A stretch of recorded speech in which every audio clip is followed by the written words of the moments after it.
Hola amigos, ¿cómo estáis? Después de comentario del video anterior, sobre que, el 1% de la población del planeta posee el 95% de la riqueza mundial, creo que tenemos que hacernos mirar nuestro vasallaje. Y no me resisto a tocar de nuevo este tema de hace 3 años, y que a mí me tiene privado, no es otro que el del boato, con el que el capitalismo reparte prebendas con las que ensalzar a sus prohombres, a los que hayan sobresalido por apuntalar el sistema capitalista, y entre todos ellos, en primera fila, está el mundo de los premios Nobel. Y sobre todos ellos el de economía, a los que yo y sin ningún pudor me atrevo a llamar a la mayoría de ellos, economicidas. No me suele gustar adjetivar colectivos ni tampoco actitudes sin fundamentar, bajo mi propio criterio todo lo que suelo afirmar.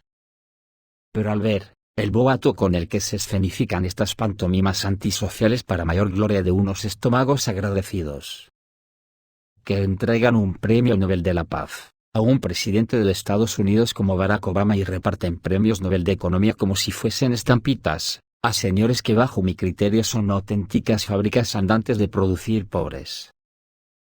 Así que voy a extenderme un poco. Cada año, cuando uno ojea el reparto de los premios Nobel de Economía me entra una especie de indignación que me cuesta mucho digerir, siempre me hago la misma pregunta. ¿Por qué tienen que dar este tipo de premio? Yo creo francamente, que el mejor servicio que podrían hacer a la sociedad es devolver los premios, porque he visto lo que han conseguido hasta hoy para el bienestar de una gran parte de los habitantes del planeta. Pues como que da grima. El mundo no ha mejorado nada desde que el capitalismo creó las granjas de criar economistas. Sus teorías económicas son disparatadas y solo sirven para fomentar sus egos personales. Porque se sobreentiende que sus teorías tendrían que servir para mejorar las vidas de todos los habitantes del planeta. Ya. Pues esto está cada vez peor para la clase trabajadora y los excluidos del sistema. ¿A qué dedican su tiempo libre los galardonados con el Nobel de Economía? ¿A arreglar la vida de la inmensa mayoría de la población? Por supuesto que no.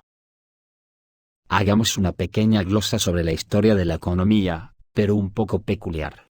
Que tampoco es cuestión de academizarse demasiado. ¿Cuántas toneladas de libros se habrán escrito ya sobre el tema, como para intentar decir algo nuevo? Tarea imposible. Por lo tanto, ¿no será mejor refrescar la memoria y poner el objetivo sobre simples conceptos básicos? Y si llamamos a las cosas por su verdadero nombre, es posible que nos ahorremos el leer enciclopedias enteras que nos quieren disfrazar la realidad para convencernos de que otro mundo no es posible. Nada más lejos de la verdad. En saber distinguir la esencia de las cosas está el remedio de todos nuestros males, desechando las venenosas y aprovechando las curativas. Veamos el porqué. Si consideramos que la economía se puede definir como un concepto que engloba el conjunto de recursos, lo que se viene a llamar a las contadas, que una sociedad organizada dispone para su subsistencia y el desarrollo de sus vidas, se puede afirmar que ya está dicho todo sobre economía. Entonces, ¿a qué viene esa aureola de estudios superiores en universidades y escuelas múltiples en las que se desarrollan las más disparatadas teorías de una cosa tan simple? ¿Cómo que todo se reduce a matemática pura? ¿A filosofía? ¿Y a política? Porque una ciencia exacta como las matemáticas, ¿la quieren transformar en un apéndice que incida en desvirtuar la exactitud de las mismas? Cambiándolo por un subterfugio llamado ciencias económicas, que altera la exactitud de las matemáticas. Por lo tanto, me atrevo a afirmar que las famosas escuelas de economía no son más que simples escuelas de farsantes trileros, que cambian los conceptos para hacernos creer que las habas contadas están mejor en el granero de 4. Y no repartidas equitativamente entre todo el conjunto de la sociedad. Teoría matemática de mi abuela, cuando me decía que lo bien repartido es lo que luce. Ya tenemos pues el primer concepto de esencia de las cosas. La esencia del estudio sobre economía no es más que un puro engaño, un intento de falsear las matemáticas. Otro engaño muy bien disimulado lo vienen a perpetrar cuando se enzarzan en disyuntivas gemelas, para intentar distraer su atención en las distintas variantes de la economía. Digo gemelas, porque aunque parece que los economicidas del establishment discuten, Solo es en apariencia, ya que defienden al mismo amo, al capitalismo. Y se suelen centrar en enfrentar las teorías de unas corrientes o escuelas, como por ejemplo la Escuela de Chicago. Fíjense qué cantidad de premios Nobel ha aportado esta fábrica de economistas. Milton Friedman, Theodore Schultz, George J. Stigler, Merton Miller, Ronald Wasse, Gary Becker, Robert Fogel, Robert Lucas, James Ekman, Roger B. Mierson.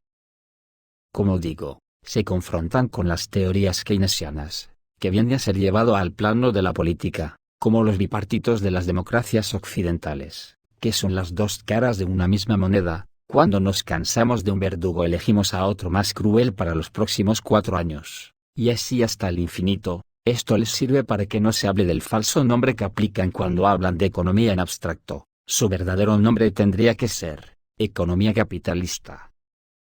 Por ejemplo, llamarle Premio Nobel de Economía Capitalista. Con este nombre yo ni me molestaría en juzgar su trabajo, ya que todos sabríamos a quién quiere beneficiar con sus teorías económicas antisociales disfrazadas de sociales. Este sería el segundo concepto de esencia de las cosas. Cuando se habla de economía solo quieren que exista el capitalismo como concepto único. Esto es así desde la aparición de Karl Marx. Porque antes eran simples contables al servicio del amo y señor, eran los guardianes del granero privado. Ahora les llaman economistas. ¡Qué majadería! Con perdón. ¡Qué economicidas! Una muestra más de la cobardía del capitalismo, que todo lo hace para disfrazarse de cordero siendo un lobo antisocial. ¿Será porque en realidad les avergüenza llamarse economistas capitalistas? ¿O porque quieren inculcar en la sociedad la idea de que solo un sistema es posible? Porque ellos ya saben que existió Karl Marx, pero le ignoran porque solo su simple nombre les hace sentir vergüenza si alguna vez la han tenido, y es como nombrar la soga en casa del ahorcado. ¿Recuerda a alguien que hayan concedido un premio Nobel a algún marxista? Observen este detalle, amigos. En Alemania, cuna de Karl Marx, en el año 1953, concretamente el 5 de mayo se instauró la Orden de Karl Marx, otorgada por la República Democrática Alemana. Este fue un tipo de condecoración de grado único, otorgada a ciudadanos alemanes o extranjeros por méritos excepcionales en la lucha por la revolución, la construcción del socialismo, el marxismo, la ciencia en general, la tecnología, el arte o la paz. La Orden de Karl Marx era la máxima orden de la República Democrática Alemana, concedida por el Consejo de Ministros. Fue creada por Wilhelm Pieck, el 5 de mayo de 1953 durante el año de Karl Marx, con ocasión del 135 aniversario del nacimiento del filósofo alemán. Incluye un premio de 20.000 marcos. El último premio fue otorgado en 1989, el año que comenzó la unificación alemana. ¡Qué curioso! A diferencia con los premios Nobel, que dan tantos, que veremos algún día conceder un premio por acumular más riqueza individual en un año. El premio otorgado en Alemania era de tipo único, y no se pretendía engañar a nadie, ya que era un premio a personas por méritos excepcionales en la lucha por la revolución, la construcción del socialismo, el marxismo y la ciencia en general, la tecnología, el arte o la paz. Nunca quisieron disfrazar su ideología. Se enorgullecían de ella.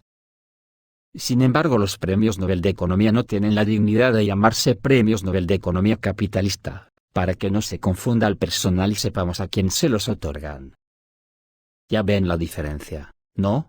No se adjetivan porque son más falsos que su falsa economía. Karl Marx simplemente fue un filósofo comprometido con el sufrimiento que padecía la clase trabajadora explotada hasta la extenuación por el capitalismo, y aprovechando su erudición, simplemente intentó que estos se diesen cuenta que el granero se llenaba con el esfuerzo de sus brazos. Y dijo que si el granero se llenaba con el esfuerzo de los brazos de todos los proletarios, no era justo que la llave del granero la tengan siempre los mismos como su propiedad privada. Para lo cual desarrolló una serie de teorías, de cómo se podría revertir la historia y hacer que el control del granero recaiga sobre los proletarios que lo han llenado. Como en este comentario aludo a premios Nobel de Economía, Huelga decir que ellos ya saben de sobra en qué consistía, de ahí su trilerismo para que no se hable de otra cosa que no sea economía capitalista. Quiero hacer un inciso diciéndoles a todos los economistas presentes y futuros, que el marxismo no se puede encerrar en ninguna mazmorra propagandística, tarde o temprano se filtrará por las grietas del castillo capitalista. ¿Por qué? Ya lo dijo alguien antes, porque toda la teoría de Marx es cierta, lo mismo que la de mi abuela, que no le llegó a conocer, pero decía también que los ricos son auténticas fábricas andantes de fabricar pobres. El primer trabajo de un Nobel de Economía debería ser el de devanarse los sesos para eliminar el paro y la pobreza en el mundo, para lo cual quiero ser claro, a ellos los parados les importan un bledo, así que voy a definir lo que para el capitalismo es un parado, y aquí ellos los Nobel también tienen muy desvirtuado el concepto. Ellos dicen que un parado es un objeto cuya vida está supeditada al crecimiento económico y a la coyuntura de los fallos del sistema capitalista, que al que le pilla tiene que aguantarse y sacar a su familia adelante solo con esperanza y preparación. Mentira. Un parado es una persona a la que el capitalismo con sus premios Nobel a la cabeza, le prohíbe el acceso al trabajo para utilizarlo como arma amenazante contra el resto de trabajadores. Si exiges mucho te verás como esos parados, te dicen. O mano de obra dócil o paro. Elige. Eso es lo que son los parados, mano de obra de reserva sin posibilidad de trabajar nunca, aunque aparentemente en la rotación algunos del bloque de los parados les permitan trabajar de vez en cuando. Pero en esencia los parados son la mayor arma represora del capitalismo contra la clase trabajadora. No nos dejemos engañar, no lo permitamos. Ningún ser humano debería de existir sin tener trabajo, o en su defecto un salario de subsistencia digno.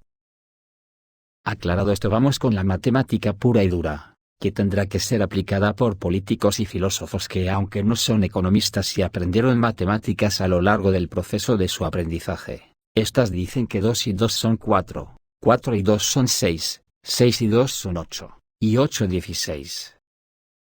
Lo que nos lleva a la inmensa cifra difícil de calcular de la deuda de todos los países capitalistas, que jamás podremos pagar, y solo la utilizan para justificar los recortes sociales, y el abandono que sufren los excluidos del sistema. A todo esto, ¿a quién le debemos tanto? ¿No se lo han preguntado nunca? ¿Cómo puede haber tantos trillones de dólares para prestar?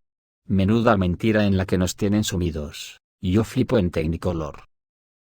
Pues todo este andamiaje de la deuda, buen seguro que los responsables de su planificación no estarán muy lejos de los premios Nobel de Economía. Así que yo particularmente les otorgo el título de economicidas, y no crean que no lo tienen bien merecido, ya que en su inmensa mayoría no son más que unos esbirros del sistema capitalista, que desarrollan las más sofisticadas fórmulas para que sus gerifates nos puedan estafar impunemente a las clases populares. Con sus productos de nombres raros, como Suprime, derivados financieros, inversiones a futuro, y cosas de esas, que matan a miles y miles de personas en todo el planeta a las que sumen en la más absoluta pobreza, y no pueden alimentarse ni curarse sus enfermedades curables, por falta de recursos. Recursos que se encuentran en las manos de las élites burguesas a buen recaudo en paraísos fiscales. Todo lo que nos cuentan los gobiernos de turno en nuestras democracias capitalistas, no son más que monumentales mentiras. Todo está corrompido hasta los tuétanos, nada de lo que parece es verdad, no hay control sobre nada, es una selva salvaje con una ley todavía más salvaje que la de las selvas de la naturaleza. Analicen. El paro, por ejemplo, las cifras de paro que empiezan a asolar a las poblaciones capitalistas son de una magnitud nunca vista, pero los gobiernos basados en los economicidas hacen públicas unas cifras de ciencia ficción que ni en las películas. Ahora se han centrado en plan sádico en solucionar las cifras de paro repartiendo mini empleos de 4 horas y de menos, y encima con duraciones de contratos cortas, o sea, que donde antes había un trabajador, ahora ponen a 2 o 3 que encima cobran entre los 3 menos que el trabajador que antes cubría el puesto. Y todo esto que les digo es contando con lo que robamos a otras naciones que conquistamos, o aplastamos diría yo. Que si no, fíjense cuál sería nuestro nivel ahora, eso sí. Hablar de la pobreza en China, en Corea, en Cuba, etc. Les fascina. Digo yo, ¿de dónde habrán salido los economicidas que aconsejan bajar los salarios? ¿De la escuela de Chicago? Desde luego de la escuela marxista, por supuesto que no. Ahora el capitalismo está sumido en la mayor aberración social a la que haya podido caer nunca. Pretende que la edad de jubilación se alargue hasta los 67 o 70 años. Mientras mantiene a legiones de jóvenes en el paro, en algunas naciones llegan hasta el 50% de jóvenes parados. En los próximos años, cuando la robotización se haya cargado más de la mitad de los puestos de trabajo actuales. ¿Qué pretenden hacer con los parados? Así que, señores premiadores del Nobel, métanse sus galardones por donde les quepa. Que ya estamos hartos de tanto boato capitalista sacado de los riñones de los trabajadores. Y a los trabajadores quintacolumnistas pasados a las filas del capitalismo, ¿qué se les puede decir? A mí solo se me ocurre una cosa. ¿Estás tonto o qué? Esto es todo, amigos, reciban un saludo.